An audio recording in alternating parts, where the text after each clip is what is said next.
After a 175-year operational history, Kingston Pen closed its doors in 2012, but reopened them to public tours in 2013. We were lucky enough to get in on one of the tours in October of that year. Don't worry, Charlie. I'll get you out of this place. Just hang on.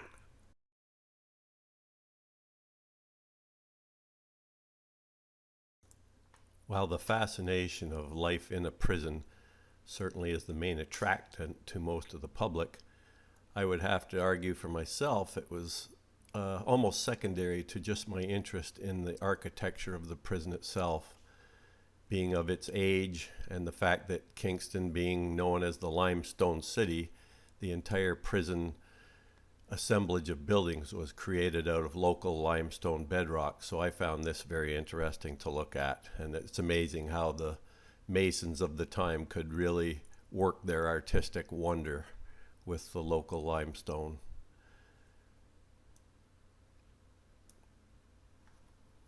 The tour began with a series of rooms from kitchens to meeting rooms, and then we advanced on to the actual cell blocks where prisoners were kept. There was a number of different blocks labeled A, B, C, D, etc. This is a gatehouse controlling the cell blocks,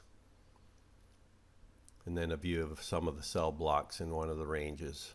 And you just get the feeling of what it must have been like, especially for first-time prisoners, to walk down that range and be locked away in your little cell, which apparently originally measured 27 inches by 8 feet and 6 foot 7 inches height. So there wasn't a lot of room in those cells. As we went through, you could see a number of scribblings on the wall from various prisoners that were interesting to read.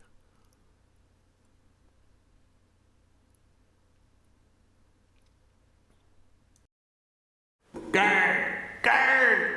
You gotta help me. I'm not supposed to be here. I'm not supposed to be here. I didn't do it. I'm innocent. What am I doing here? 50 years for nothing. I didn't do anything. Help me, guard. Help me.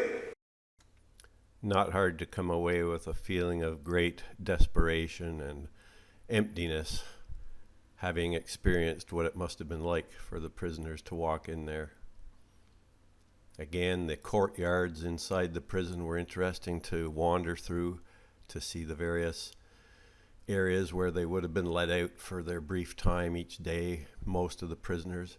This held up to 564 prisoners at one time, various little houses. This, I believe, is a workshop area where they would have done woodworking or any other building things that they would have had to do to keep the prison operating. Just amazing architecture I love to look at. Wonder how they did these things with relatively crude machines and things they had in those days. Some of the fencing and razor wire on top to keep the prisoners in. So you had to get over a big fence and then over a huge 30-foot wall or whatever there if you wanted to get out. Turnstiles to manage the prisoners during their outdoor breaks. Yards separated for various reasons.